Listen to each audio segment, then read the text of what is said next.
القرآن ترتيلا. أعوذ بالله من الشيطان الرجيم. بسم الله الرحمن الرحيم.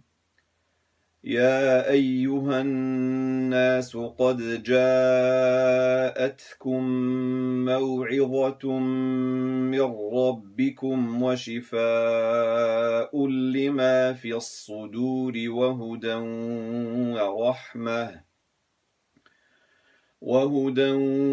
ورحمة للمؤمنين.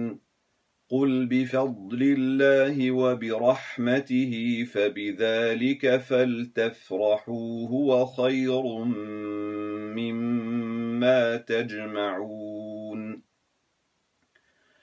قل أرأيتم ما أنزل الله لكم من رزق فجعلتم منه حراما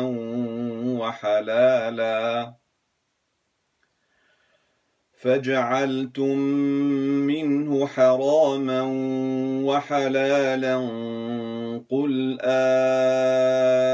الله أذن لكم أم على الله تفترون.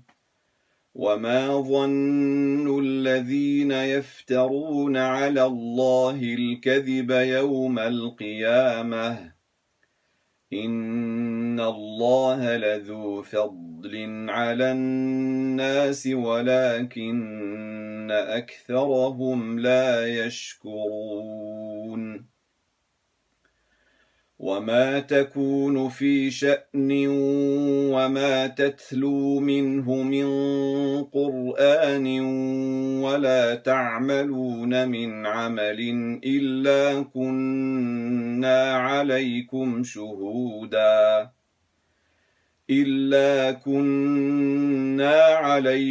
شهودا إذ تفيضون فيه. وما يعزب عن ربك من مثقال ذرة في الأرض ولا في السماء ولا أصغر من ذلك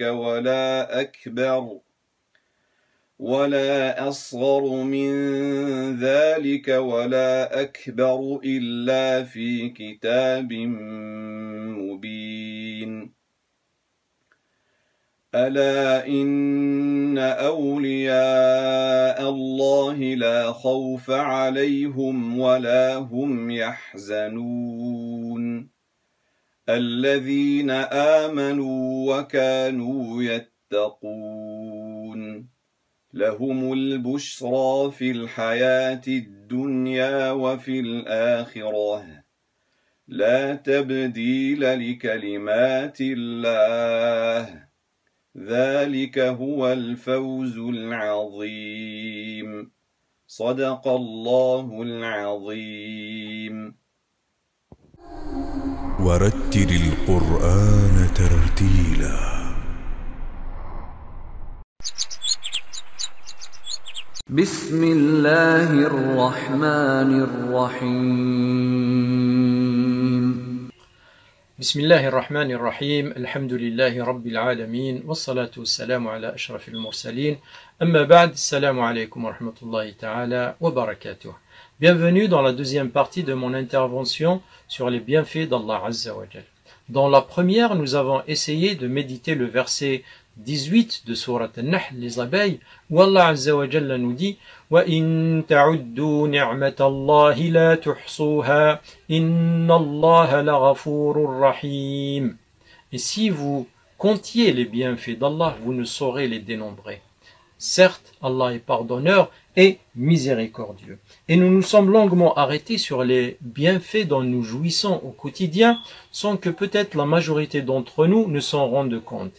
Et nous avons cité quelques exemples comme la santé, la famille, le travail, la foi, la raison et tant d'autres faveurs. Et nous avons également essayé de vous sensibiliser sur notre insouciance et nos oublis face à ces bienfaits.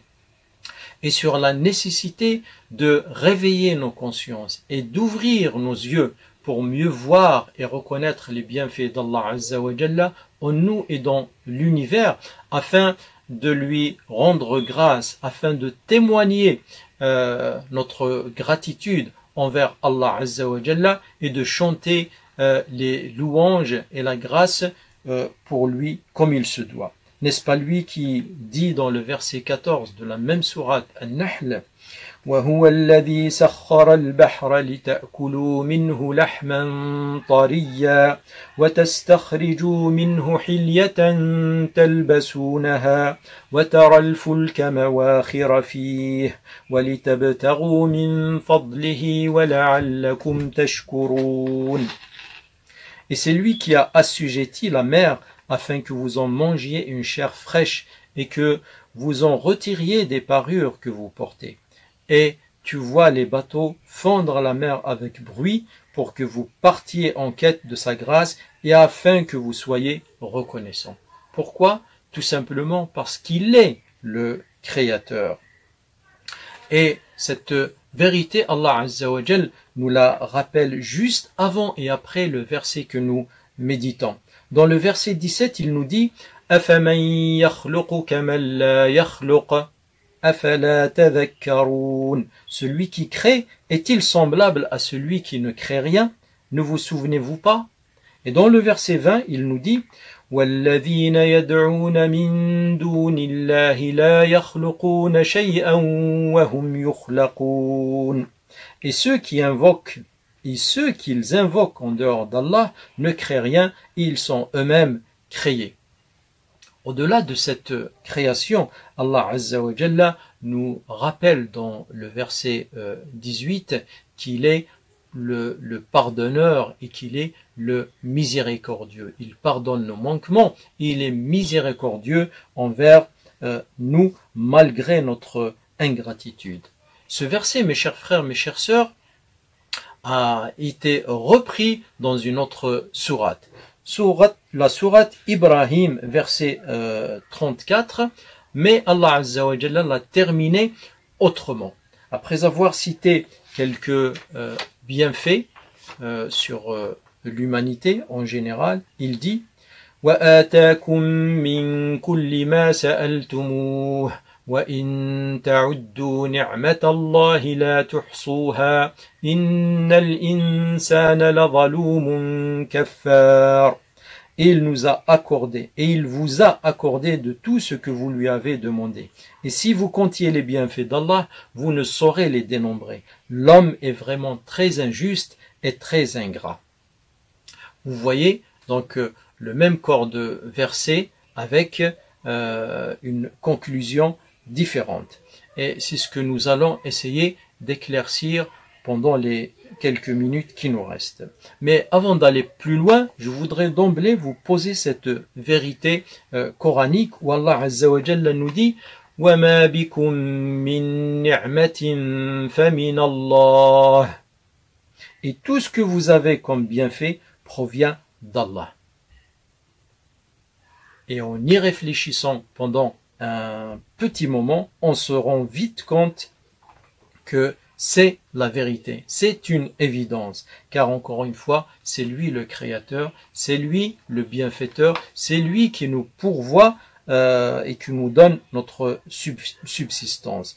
Et ça, Allah Azza wa Jal nous le rappelle dans un autre verset où il nous dit: Ya ayyuhan nas udhkuru ni'matallahi alaykum hal min khaliqin ghayru Allahi yarzuqukum minas samai wal ard la ilaha illa huwa fa anna tu'fakun. Ô hommes, rappelez-vous les bienfaits d'Allah sur vous. Existe-t-il en dehors d'Allah un créateur qui du ciel ou de la terre vous attribue votre subsistance? Point de divinité à part lui. Comment pouvez-vous alors vous détourner de cette vérité? Mais malgré tous ces rappels, les gens trouvent le moyen de dénigrer les bienfaits d'Allah Azza wa Jalla et d'être ingrats. Allah Ta'ala dit: يعرفون نعمة الله ثم ينكرونها وأكثرهم الكافرون. Ils reconnaissent les bienfaits d'Allah, puis ils les renient, et la plupart d'entre eux sont ingrats. En effet, peu d'entre les hommes reconnaissent la grâce d'Allah Azza wa Jalla et œuvrent en conséquence. Allah dit « I'malou ala Daoud shukra wa qalilun min ibadiya shakur » Ô famille de David, œuvrez par gratitude alors qu'il y a peu de mes serviteurs qui sont reconnaissants. Les exemples ne manquent pas. Vous avez dû voir ou entendre parler de certaines personnes qui, dans les moments difficiles, face aux épreuves, ils reviennent à Allah Azza wa Jalla et demandent ses faveurs et sollicitent son aide et son secours. Une fois la tempête passée, une fois qu'ils ont acquis les avantages dont ils voulaient, ils deviennent ingrats et même arrogants. Combien de pauvres et de faibles qui ont été corrompus par la richesse et par le pouvoir et la puissance. Ils oublient vite d'où ils viennent et ils pensent qu'ils ont mérité ça ou bien qu'ils l'ont eu grâce à leur génie et à leur intelligence. Ont-ils oublié que quand ils sont arrivés dans ce monde, ils sont venus nus, en pleurs et sans rien avec eux. Allah Azza wa Jalla nous dit فإذا مس الإنسان ضر دعانا ثم إذا خولناه نعمة منا قال إنما أوتيته على علم بل هي فتنة ولكن أكثرهم لا يعلمون. Quand un malheur touche l'homme, il nous invoque. Et quand nous lui accordons une faveur de notre part, il dit « Je ne la dois qu'à mon savoir ». C'est une épreuve plutôt. Mais la plupart d'entre eux ne savent pas. Pire encore, mes chers frères, mes chères sœurs, certains poussent l'ingratitude très loin et renient même le Créateur. Le Créateur qui leur a donné la vie, il le dénigre et il le renie. Et c'est ce qui est relaté dans les versets 28 à 30 dans la sourate Ibrahim, quand Allah Azza wa Jalla dit أَلَمْ تَرَ إِلَى الَّذِينَ بَدَّلُوا نِعْمَةَ اللَّهِ كُفْرًا وَأَحَلُّوا قَوْمَهُمْ دَارَ الْبَوَارِ جَهَنَّمَ يَصْلَوْنَهَا وَبِئْسَ الْقَرَارِ وَجَعَلُوا لِلَّهِ أَنْدَادًا لِيُضِلُّوا عَنْ سَبِيلِ اللَّهِ قُلْ تَمَتَّعُوا فَإِنَّ مَصِيرَكُمْ إِلَى النَّارِ. Ne vois-tu point ceux qui troquent les bienfaits d'Allah contre l'ingratitude et établissent leur peuple dans la demeure de la perdition, l'enfer où ils brûleront, et quel mauvais gîte! Ils ont donné à Allah des égaux afin d'égarer les gens de son sentier. Dis, jouissez de cette vie, car votre destination sera le feu. On est là, face à l'ingratitude et à l'injustice qui mènent droit à la perdition et à l'égarement. Et d'un coup, la formule Innal insana lazalumun kaffar. L'homme est vraiment très injuste et très ingrat. Cette formule, tout d'un coup, prend tout son sens et devient claire dans nos esprits. En fait, l'homme a été injuste envers Allah Azza wa Jalla et ses bienfaits, et envers soi-même aussi, par son ingratitude et son dénigrement. Maintenant, je vous propose de revenir à ces deux versets, donc celui de Surat An-Nahl, le verset 18, et celui de Surat Ibrahim, le verset 34, où Allah Azza wa Jalla dit dans l'un وَإِن تَعُدُّوا نِعْمَةَ اللَّهِ لَا تُحْصُوهَا إِنَّ اللَّهَ لَغَفُورٌ رَحِيمٌ. Et dans l'autre, il le termine, il dit la même chose, il le termine Innal insana lazalumun kaffar. C'est le même verset où Allah dit si vous comptiez les bienfaits d'Allah, vous ne saurez les dénombrer. Après, dans Surat An-Nahl, il le termine certes, Allah est pardonneur et miséricordieux, et dans Surat Ibrahim, il le termine par l'homme est vraiment très injuste et très ingrat. Et là, on voit bien que face aux bienfaits d'Allah Azza wa Jalla, l'homme, sauf bien sûr une petite minorité de gens qui sont reconnaissants, l'homme est injuste et ingrat. Mais que Allah Azza wa Jalla reste malgré tout pardonneur face à ses négligences et miséricordieux envers les hommes en continuant à leur attribuer ses faveurs malgré leur dénigrement. Pourquoi? Parce que tout simplement Allah est plein de bonté et de miséricorde envers les hommes. Inna Allaha bin nasi la ra'ufur rahim. Pour conclure, mes chers frères, mes chères sœurs, l'homme est dans deux situations possibles pour choisir sa voie. Inna hadaynahu as-sabila imma shakiran wa imma kafura. Nous l'avons guidé dans le chemin, il est reconnaissant ou ingrat. Et comme conséquence de son choix, deux réponses possibles aussi. وَإِذْ تَأَذَّنَ رَبُّكُمْ لَئِن شَكَرْتُمْ لَأَزِيدَنَّكُمْ وَلَئِن كَفَرْتُمْ إِنَّ عَذَابِي شَدِيدٌ. Et lorsque votre Seigneur proclama, si vous êtes reconnaissant, très certainement, j'augmenterai mes bienfaits pour vous. Mais si vous êtes ingrat, mon châtiment sera terrible. Que Dieu, Allah Azza wa Jal, nous comble de ses faveurs et de ses bienfaits et nous compte parmi ses serviteurs les plus reconnaissants. Amin. Wassalamu alaikum wa rahmatullahi ta'ala wa barakatuh.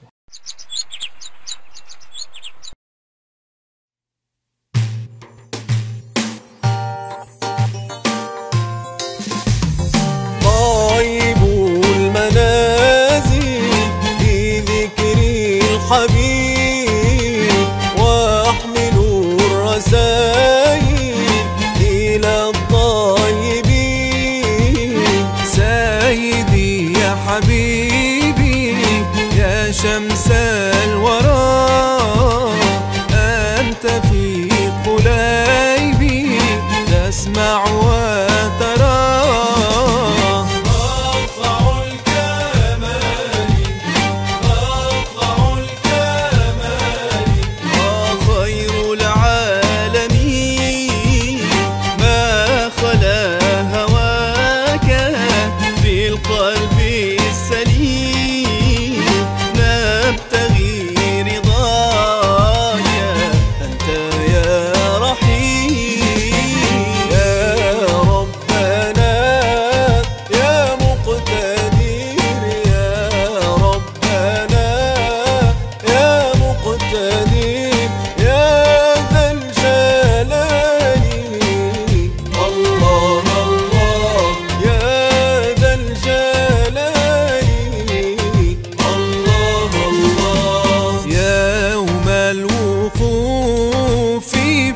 الحشر يوم الوقوف في الحشر حسن مآلي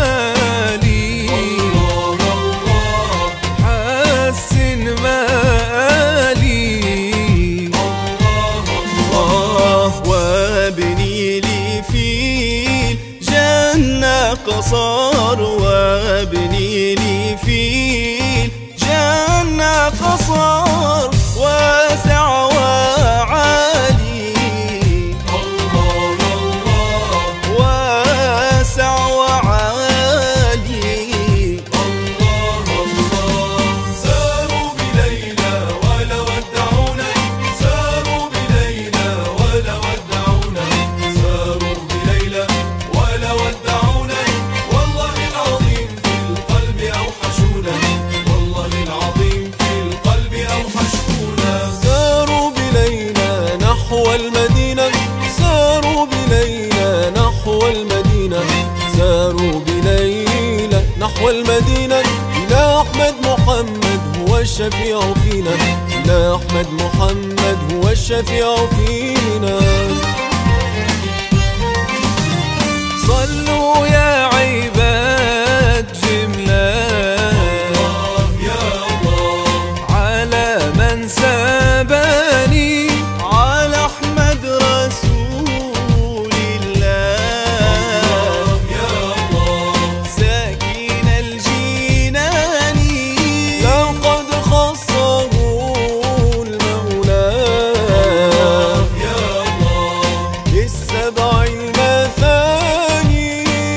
يشفع لي رسول الله يشفع لي العدناني صلوا يا عباد صلوا يا عباد صلوا يا عباد صلوا يا عباد يا عباد جملة.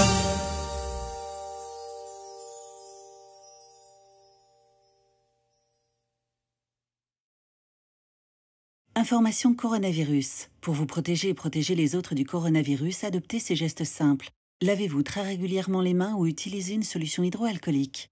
Toussez ou éternuez dans votre coude. Utilisez des mouchoirs à usage unique puis jetez-les.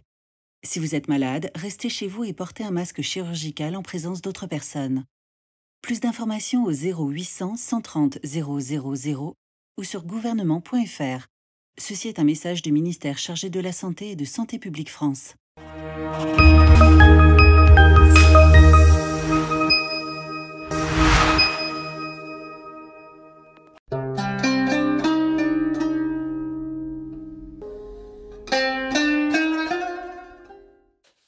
بسم الله الرحمن الرحيم الحمد لله رب العالمين وأفضل الصلاة وأتم التسليم على سيدنا محمد خاتم الأنبياء والمرسلين. Mes chers frères, mes chères sœurs, assalamu alaikum wa rahmatullahi ta'ala wa barakatuh. Je suis très ravi de vous retrouver à travers cette nouvelle intervention et qui sera consacrée, Inch'Allah, sur le sens du jeûne de Ashura, à savoir le 10e jour du mois de Muharram. Comme vous le savez, il est de la tradition prophétique, de la sunna du prophète Mohammed sallallahu alayhi wa sallam de jeûner ce 10e jour du mois de Muharram.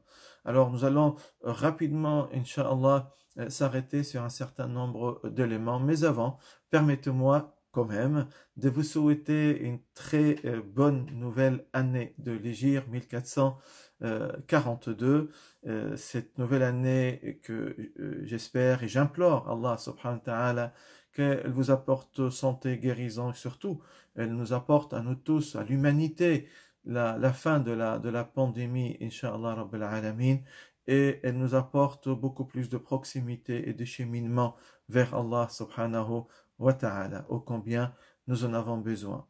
Alors pour revenir sur le jeûne du 10e jour du mois de Muharram, Ashura, un petit fait historique, il est rapporté, ce fait historique est rapporté par Ibn Abbas radiallahu anhuma, le cousin du prophète Muhammad sallallahu alayhi wa sallam. Il nous dit, Ibn Abbas, lorsque le prophète Muhammad sallallahu alayhi wa sallam est arrivé à Médine, il constata que les Juifs de Médine jeûnaient particulièrement le 10e jour du mois de Muharram.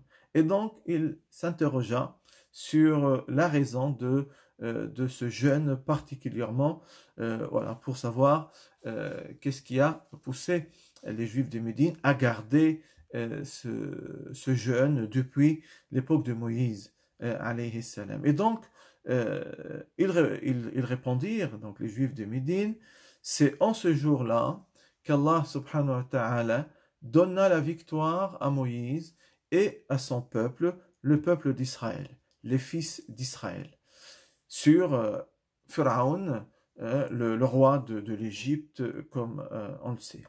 Et donc, ils ont dit, nous jeûnons depuis. Alors, Moussa, alayhi salam, a jeûné avec son peuple en remerciement, en reconnaissance de cette victoire, hein, de cette aide de la part d'Allah subhanahu wa ta'ala, et depuis on le jeûne en considération vis-à-vis d'Allah subhanahu wa ta'ala d'avoir sauvé Moussa et son peuple. Alors, face à une telle, j'allais dire, nouvelle que le prophète Mohammed sallallahu alayhi wa sallam venait d'apprendre, on peut s'arrêter sur sa réponse. Alors, on peut, effectivement, si on règle, j'allais dire, la logique à notre époque, et qu'on interroge un peu Monsieur Tout-le-Monde ici et là, qu'est-ce que vous vous attendriez, en quoi vous vous attendriez que le prophète de l'islam réponde face à une telle confirmation? Malheureusement, on pourrait entendre certains dire, ah ben tiens, ça ne nous concerne pas, ben, ça concerne le peuple d'Israël, ça concerne les Juifs. Mais non, pas du tout, et surtout pas. J'ai envie de vous dire, mes frères et sœurs, que parmi les nombreux éléments de l'histoire de l'islam sur l'ouverture, la tolérance, l'importance de vivre ensemble avec l'autre différent, j'allais dire, l'acceptation de l'autre et la nécessité, je dirais même l'obligation religieuse de croire en tous les prophètes, en tous les messages que Dieu a envoyés à l'humanité, parmi, bien sûr, tant d'autres, et surtout Jésus, Moïse, paix et salut sur eux. Et la réponse du prophète, sallallahu alayhi wa sallam, la miséricorde, comme Allah l'a décrit, fut toute autre de ce qu'on pourrait, certains pourraient malheureusement à tort imaginer aujourd'hui. Ben, il dit tout simplement, Moïse et son peuple sont tout aussi proches de nous. Moïse, c'est mon frère, prophète. Nous devons jeûner également par reconnaissance, en remerciement vis-à-vis de Dieu d'avoir sauvé Moïse et son peuple. N'est-ce pas? N'est-ce pas en cela il y a un signe extraordinaire de tolérance, d'acceptation de l'autre, du message de l'autre? Oui, mes frères et sœurs, malheureusement, j'ai envie vraiment, sincèrement, de crier haut et fort. Changeons ces préjugés que certains propagent, malheureusement de nos jours. Alors, mes frères et sœurs, l'importance du jeûne de ce jour va encore plus loin. Un autre hadith, toujours selon Ibn Abbas, radiyallahu anhuma, il dit, Ibn Abbas, le cousin du prophète, on m'interrogea au sujet du jeûne du jour de Ashura, le 10e jour donc du mois de Muharram. Et je répondis, je n'ai jamais vu le prophète Mohammed sallallahu alayhi wa sallam manifester de préférence pour jeûner un jour. Vous entendez? Le prophète Mohammed sallallahu alayhi wa sallam, le prophète de l'islam, n'a jamais manifesté de jeûner de préférence un jour comme en ce jour-là, le jour de Ashura, ni un mois comme le mois de Ramadan, bien entendu, le jeûne obligatoire. Mais un jeûne surrogatoire, c'est-à-dire, et le prophète Mohammed sallallahu alayhi wa sallam lui donnait autant d'importance pour remercier Allah subhanahu wa ta'ala d'avoir sauvé Moïse et le peuple d'Israël, ça laisse à méditer tout de même, ça laisse à réfléchir sur l'ouverture de l'islam et du message de l'islam et du messager de l'islam vis-à-vis des autres. Alors, comment jeûner ce jour-là? Alors, on le sait très bien, le prophète Mohammed sallallahu alayhi wa sallam donc a ordonné, a recommandé de le jeûner, a recommandé fortement de jeûner ce jour-là.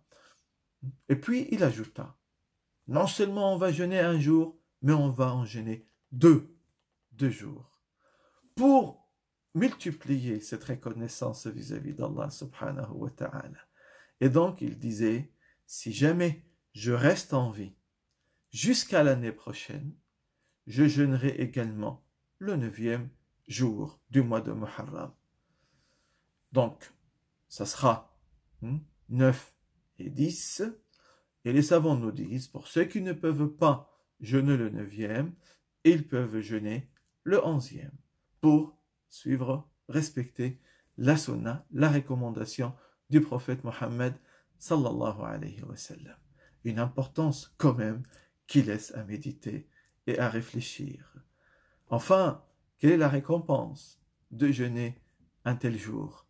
Toujours, je le rappelle, pour remercier Allah subhanahu wa ta'ala d'avoir sauvé Moïse et son peuple. Le prophète Mohammed sallallahu alayhi wa sallam nous dit, hein, Abi Qutada rapporte ce hadith, et ce hadith, il est authentique dans Al-Bukhari et Muslim.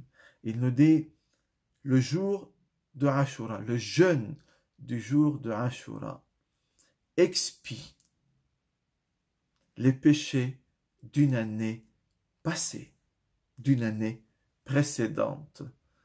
Importance, recommandation de jeûner non seulement un jour, mais 2 jours, et pour motiver, encourager encore plus les musulmans à jeûner en remerciement d'Allah, c'est-à-dire en quelque sorte en communion, par rapport à ce que Moïse, paix et salut sur lui, et son peuple d'Israël ont fait. Il demande et il recommande de le jeûner, et il apporte la bonne nouvelle, celui qui jeûne ce jour-là sera pardonné de ses péchés toute une année précédente. Il va de soi, comme vous le savez mes frères et sœurs, les péchés entre nous et Dieu. Par contre, les péchés qu'on aura commis entre nous et les gens, ça nécessite un repentir particulier, demander directement pardon aux gens.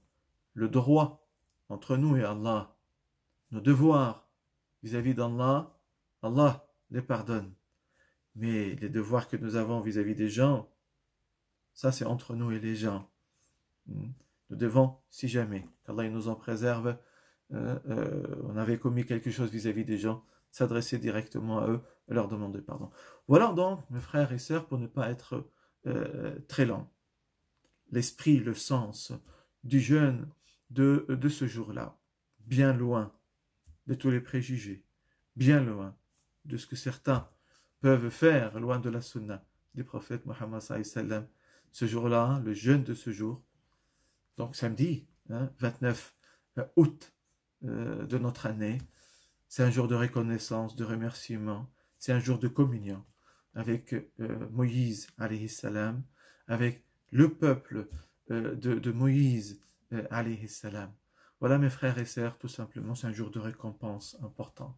Inch'Allah Rabbil Alamin. Qu'Allah nous permette de bien comprendre le sens des différents rites, des différentes recommandations de l'islam. Amin Rabbil Alamin. Barakallahu fikum. Qu'Allah accepte de nous notre jeûne, qu'il nous récompense. Je vous laisse en paix, en sécurité et en bonne santé. Salam alaikum wa rahmatullahi wa barakatuh. À la prochaine, Inch'Allah.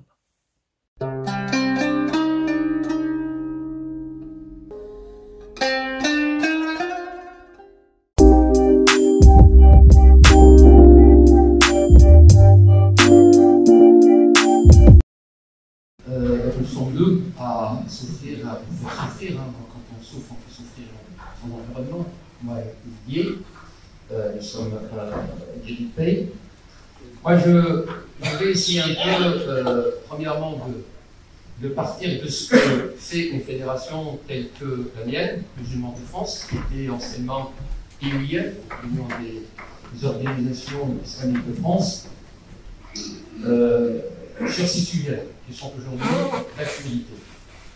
Certes, il faut bien sûr un fondement et un débat philosophique et juridique, social, sociologique plutôt, et puis la mise en pratique et l'accompagnement d'une présence de citoyens de confession musulmane.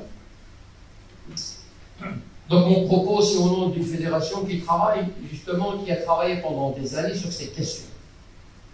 Ce n'est pas un sujet récent, certes, nous sommes d'aujourd'hui pas à la fin d'une série de colloques traitant de ces questions.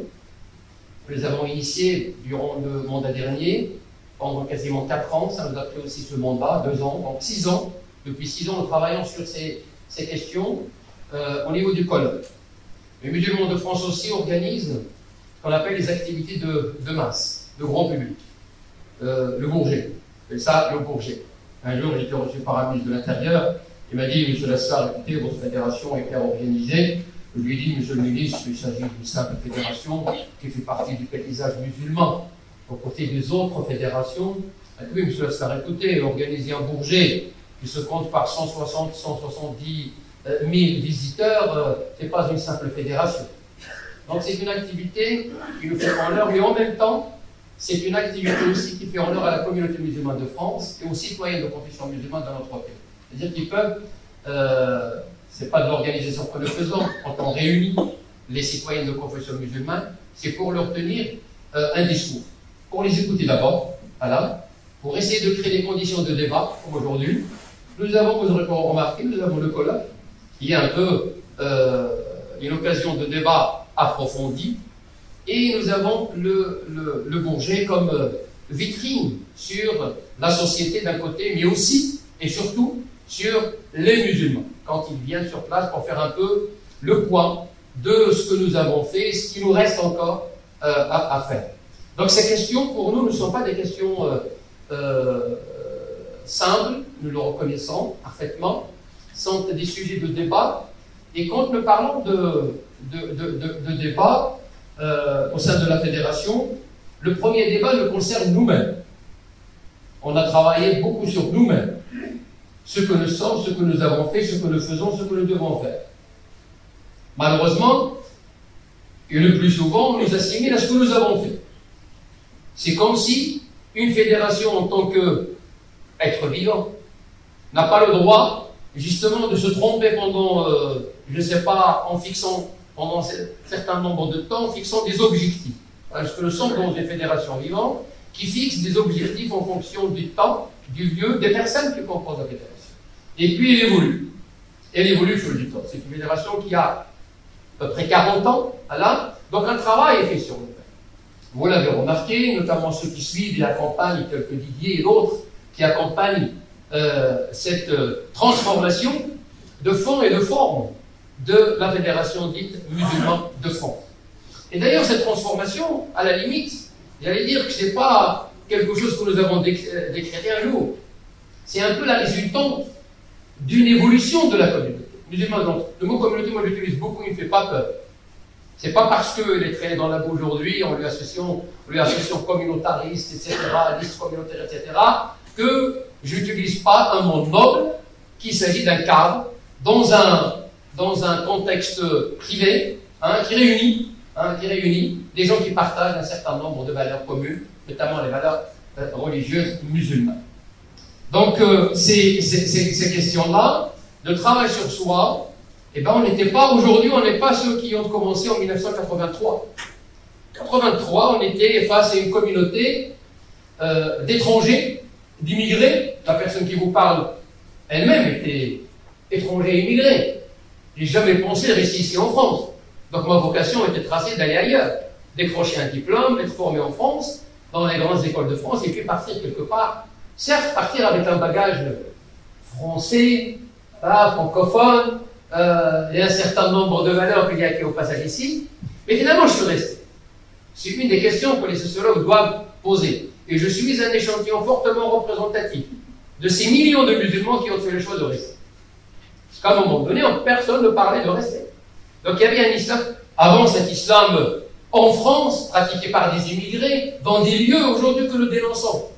Que les politiques, malheureusement, une partie des politiques, malheureusement, jusqu'à aujourd'hui, continuent encore à dénoncer l'islam des caves, l'islam des garages, etc., etc. Or, nous sommes sortis de ce cadre.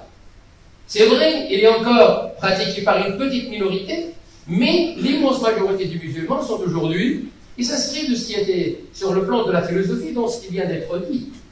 Aujourd'hui, les musulmans ne se réfèrent pas à la loi coranique dans ce pays. Et ils le redisent sans rougir, sans âme. Ils ne se réfèrent pas à la loi coranique ici, en tant que. Ils ne se réfèrent pas à la charia musulmane ici dans ce pays. Et Tariq Koudrou a écrit des livres dans ce domaine, il a fait des conférences, et quasiment tous les conférenciers de musulmans de France se sont à travers le Bourget, à travers les collèges, de dire que nous sommes allés jusqu'à dire que la charia des musulmans, c'est la loi de la République. Mais éternellement, le sujet il est à l'ordre du jour. Éternellement, il y a le fond philosophique qu'il faut se définir, et on sort un certain nombre justement de passages, notamment du Coran. Les musulmans ne sont pas tenus, les musulmans de France, ne sont pas tenus d'appliquer tout le Coran. Ils n'auraient pas demandé. D'ailleurs, monsieur l'Arab al-Bishri est là tout à l'heure, il va dire un mot sur ça. Il ne leur est pas demandé de pratiquer tout le Coran intégralement dans ce pays. Parce qu'ils agissent en tant que citoyens d'abord. Et ces slogans, les musulmans de France, ils connaissent par ces slogans. D'abord, citoyens d'abord, musulmans ensuite. Et ça résume la philosophie. C'est-à-dire que le cadre que nous avons épousé, qui est le cadre laïque 1905. 1905, à la limite, quand on avait imaginé, mais l'islam de France, quand il s'est constitué à travers notamment l'islam en France, etc., n'a pas eu à poser la question, est-ce qu'il va accepter ou rejeter le cadre laïque, qui est 1905 de séparation? C'est le seul cadre qui s'impose. Soit ce cadre, soit autre chose. Et les musulmans ont manifesté, je parle de la majorité des musulmans, il reste toujours des epsilons à droite et à gauche qui ne se référera jamais à ce que je vous dis ici, mais ils font partie de paysages. Et je pense que le phénomène temps va leur donner tort avec le temps. L'immense majorité de ces musulmans qui ont fait le choix de rester dans ce pays d'en fait le leur, et ils évoluent dans ce cadre laïque. On leur a pas demandé leur avis, est-ce que vous allez accepter 1905? Ça me rappelle un peu même les musulmans d'avant. Les musulmans qui dépendaient justement de l'administration française au-delà de la Méditerranée, et qui ont demandé, ça a été dit hier ou avant-hier par Jean Bobéro, et qui ont demandé, notamment en Algérie, ont demandé d'être régis par 1905. On leur a refusé justement cela. Or en France, on n'a pas demandé à ne pas être régi par 1905. Quoique, on nous a envoyé vers 1901. Les musulmans n'ont pas demandé aussi à être régis par 1901. Aujourd'hui, on leur fait le reproche, mais pourquoi vous avez choisi 1901?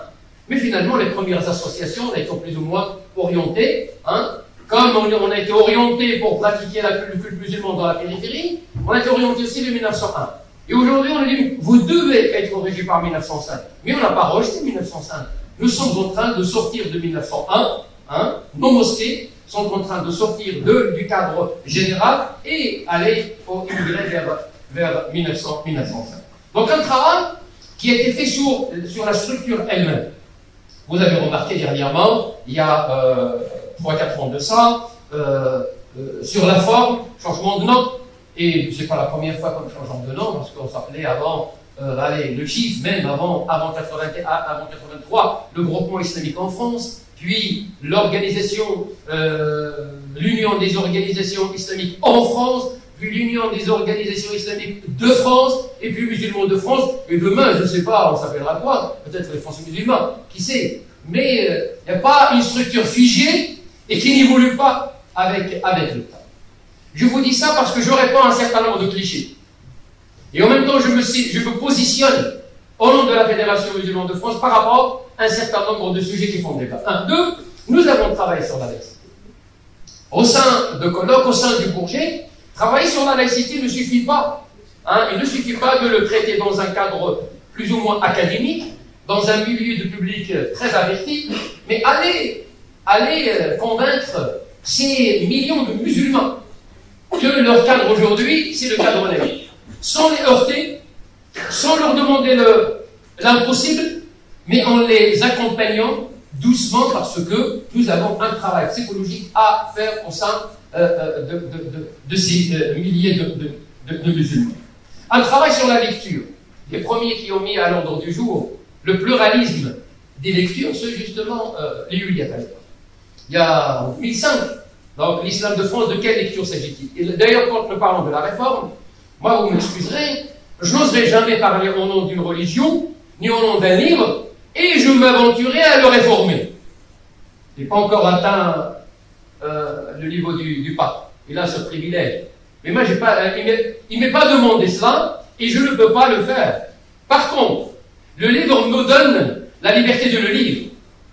Nous parlons de la lecture. Et les musulmans, déjà, ils ont mis à l'ordre du jour, à travers le Bourget notamment, le pluralisme des lectures. À l'époque, personne ne parlait d'une seule lecture.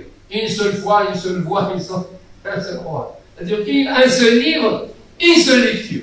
Peu importe cette lecture, même si il est en déphasage par rapport au contexte dans laquelle elle est faite. Et bien nous avons avancé l'idée justement du pluralisme des cultures. Nous avons notre culture au niveau de musulmans de France. Cette culture elle-même, au sein des musulmans de France, elle évolue. Et d'ailleurs aujourd'hui, le sujet qui nous occupe aujourd'hui, c'est dans cette logique-là que même la lecture, quand on s'est fixé à un moment donné, mérite d'être revue de plus près et de l'adapter. Là, on parle de l'adaptation des lectures. Moi, je ne peux pas, quand on me dit il n'est plus des nôtres, un des penseurs musulmans m'a dit, monsieur Lascar, écoutez, tant que vous n'avez pas réformé le Coran, vous n'avez aucune chance dans ce pays. Il me l'a sorti comme ça sur le plateau de télévision, alors que le débat portait sur le foulard. Je lui dis, écoute, Charlie, si tu veux qu'on engage un débat théologique, on peut choisir une mosquée de France ou de Navarre et on va discuter théologie. Mais là, nous sommes en France 2. Nous sommes en face de Arlé Chameau. Et le temps, il est très compté. Donc, on doit aller vite. Hein. Et je ne pense pas qu'il nous ait demandé d'aller. Donc, il m'a dit, la charia, il faut l'enlever du Coran. L'esclavagisme, il faut l'enlever du Coran. Et le statut de la femme. Je lui dis, moi, je n'ai pas ce... Et je ne pense pas qu'un musulman, même versé dans la science, peut aller... Nous parlons du livre. Et cette lecture, là, nous la revisitons justement d'un temps à l'autre. Mais aussi, nous avons un public. Nous avons une communauté. Nous sommes au service de la communauté.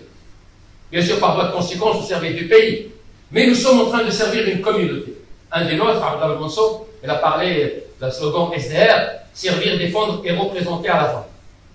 Le problème de la représentation restera toujours un chantier chez nous. Il restera toujours un chantier. Et l'islam consulaire va être toujours présent. Parce qu'il y a encore des musulmans qui ne veulent pas être des citoyens français. Ils veulent rester étrangers. Moi, je les accompagne jusqu'à ce qu'ils adhèrent à l'islam de France, sans pour autant leur faire un procès. Parce que, il faut dire, nous sommes dans un monde globalisé, et faire en quelque sorte, ce qu'on appelle des compartimenter, en quelque sorte, des cultures, compartimenter la pensée, c'est pas quelque chose qui, aujourd'hui, est d'actualité. Donc, nous gérons, en quelque sorte, un jour, on m'a posé la question, quel est un peu le problème de l'islam de France. Je leur ai dit, son problème, c'est l'islam en France. Il ne peut pas cohabiter. L'un doit céder à l'autre. La période de l'effacement, c'est avant 1975. Juste après la Deuxième Guerre mondiale, jusqu'en 1975, il y avait de la présence musulmane, il y avait de la présence physique, il y avait des musulmans, mais il n'y avait pas d'islam en tant que référence, il n'y avait pas de mosquée, il n'y avait pas de culture, il n'y avait pas de culte, il n'y avait pas de revendication sur la tenue vestimentaire, sur la halal, etc. Mais ça, c'était l'islam invisible. Donc la thèse de l'islam invisible, ou de la pratique minimaliste, je pense qu'on reproduit un peu, il m'excusera Tariq Oubrou, on reproduit un peu ce que nous avons traversé à un moment donné. On était invisible. Et ça a arrangé tout le monde subitement.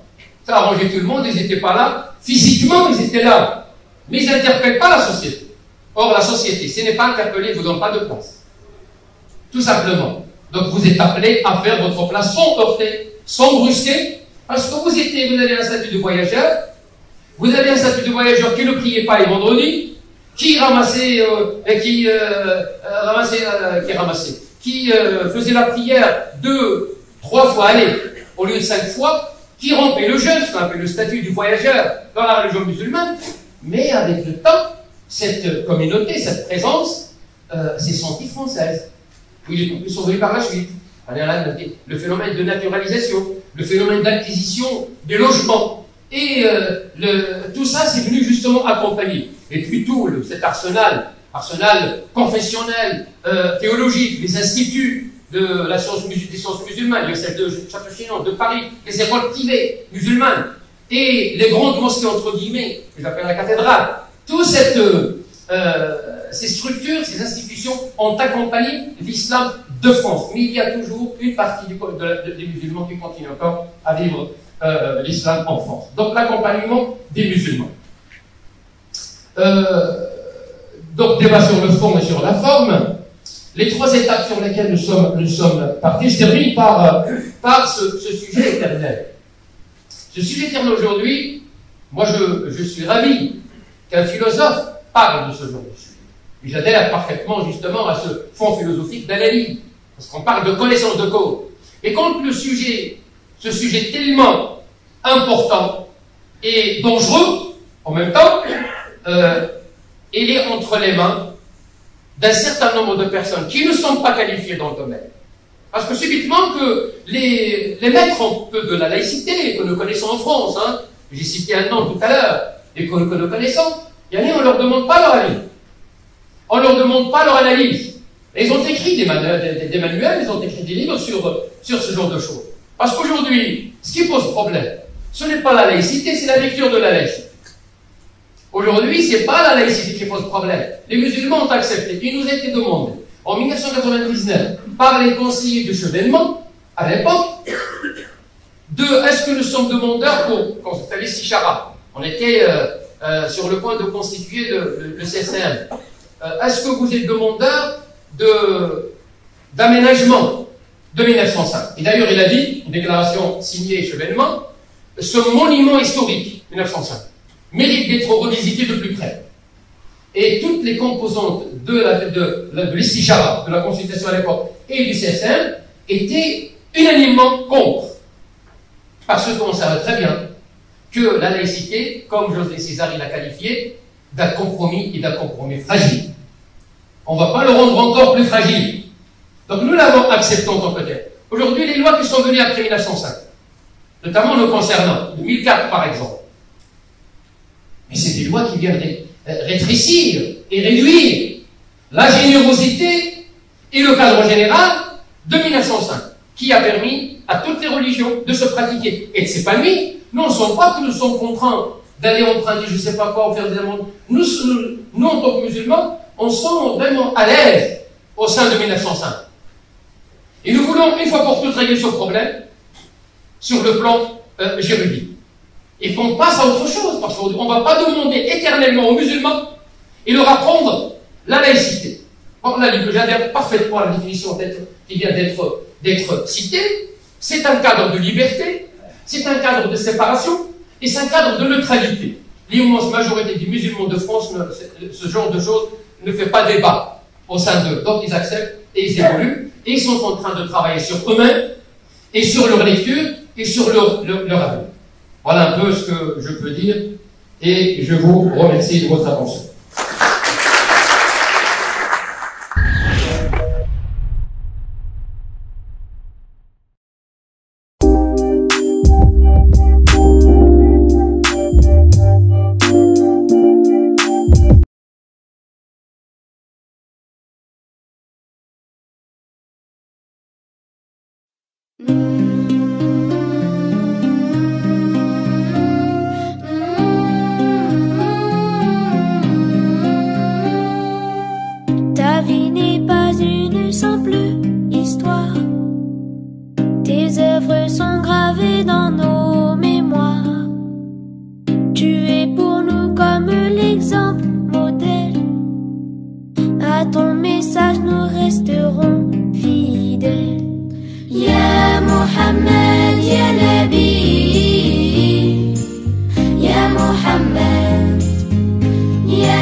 وسلم.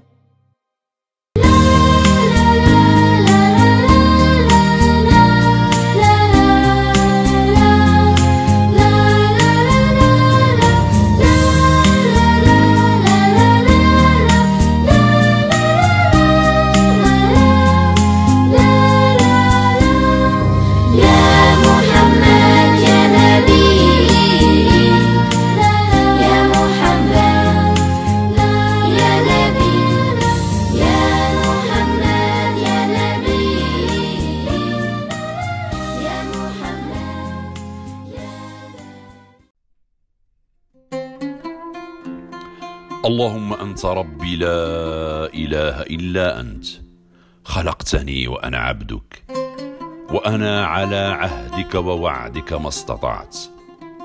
أعوذ بك من شر ما صنعت، وأبوء لك بنعمتك علي، وأبوء بذنبي فاغفر لي، فإنه لا يغفر الذنوب إلا أنت. الحمد لله عدد ما خلق، الحمد لله ملء ما خلق، الحمد لله عدد ما في السماوات وما في الأرض، الحمد لله عدد ما أحصى كتابه، والحمد لله على ما أحصى كتابه، والحمد لله عدد كل شيء، والحمد لله ملء كل شيء. لا إله إلا الله العلي العظيم، لا إله إلا الله الحكيم الكريم، لا إله إلا الله سبحان الله رب السماوات السبع ورب العرش العظيم. الحمد لله رب العالمين. اللهم أسلمت نفسي إليك، ووجهت وجهي إليك، وفوضت أمري رغبة ورهبة إليك، وألجأت ظهري إليك، لا ملجأ ولا منجأ من إلا إليك. آمنت بكتابك الذي أنزلت، وبنبيك الذي أرسلت. اللهم إني أعوذ بك من يوم السوء، ومن ليلة السوء، ومن ساعة السوء، ومن صاحب السوء، ومن جار السوء في دار المقامة. اللهم إني أعوذ بك من البرص والجنون والجذام، ومن سيء الأسقام.